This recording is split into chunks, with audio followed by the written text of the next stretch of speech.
Evolution?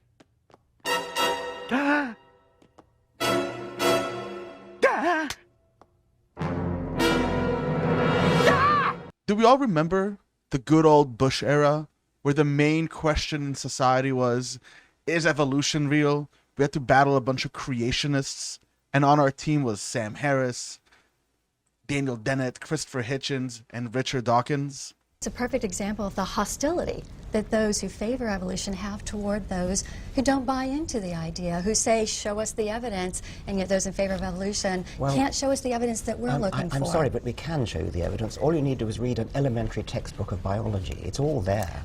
Defenders of science and scientific methodology who believe that peer review and the academia were the ways to get towards truth. It works. Planes fly, cars drive, computers compute. If you base the design of planes on science, they fly. If you base the design of rockets on science, they reach the moon. It works, bitches.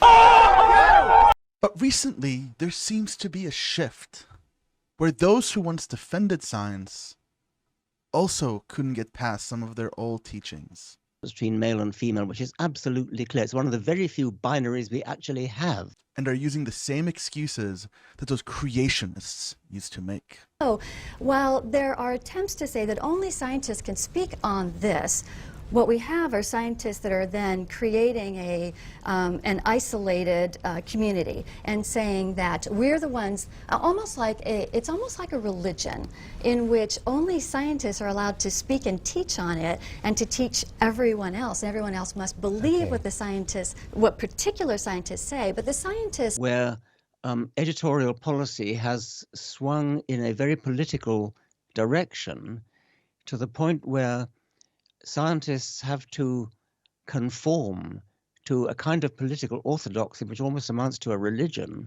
It's almost like a religion. Which almost amounts to a religion. Religion. Deep in the Bible Belt, America puts science itself on trial. In Dayton, Tennessee, it's Darwin's word against God's. It is July 1925. And a young high school science teacher, John Scopes, is accused of contravening Tennessee's Butler Act, which bans the teaching of evolution. Let's focus up here. What is exactly being politicized? And who is politicizing what exactly? After weeks of controversy, Governor Ron DeSantis today signed the Parental Rights in Education bill surrounded by young children. The law bans classroom instruction and conversation about sexual orientation and gender identity for public school students in kindergarten through 3rd grade. If this hasn't been obvious, I'm comparing what the new atheists used to say about science and now what they say about science, but only in regards to transgender ideology. Excuse me, how can you put up an exhibit on the origin of man and not have one mention of the Bible? Oh, we do.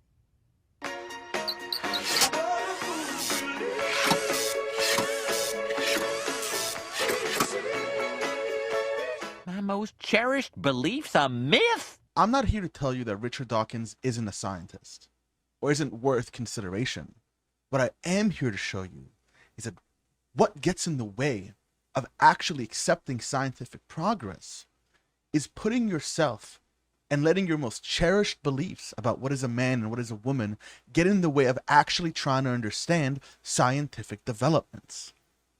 Part of the problem of this dogmatic ideology that's interfering with universities on the one hand and government on the other is people who have this absolute certainty in that they know everything, and that it used to be religious, right? It used to be a religious dogmatism that I used to fight, but now it's a kind of secular dogmatism, and exactly, Lawrence Krauss.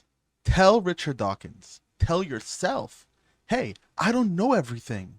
Gender ideology isn't some nonsense. It's science. Bitches. The distinction between sex and gender is clear. The APA recognizes it. The MAA recognizes it. The Yale School of Medicine recognizes it. You can find it in a basic biology textbook. All you need to do is read an elementary textbook of biology. It's all there. But jokes aside, why is this important? It's because proponents of science who are letting themselves get swayed by their own emotions regarding what is real and what is not, because they can't let go of notions they've learned in the past, are fueling these radical right-wing psychos. Transgenderism must be eradicated from public life entirely. The whole preposterous ideology. Defenders of science need to listen to their own words. Science changes, it grows, and it learns. Richard Dawkins, Lawrence Krauss, and many others like them who have shifted, maybe because they were ousted out of their professional circles, or maybe it's because as they age, they've gotten out of touch with the modern science, need to take their own advice, the same advice they gave to those who couldn't earlier on, those like Bill O'Reilly, like the Creationists. My main point here is that at the end of the day, science grows, science changes. And we have to be acutely aware of our own biases and where our own myths and our own notions stop us from being able to see what is truly out there, what the evidence shows, and where the evidence leads. As always, stay thinking. Daddy, was Mommy a monkey? I can't remember. No one was ever a monkey. Everything is what it was and always will be. God put us here, and that's that.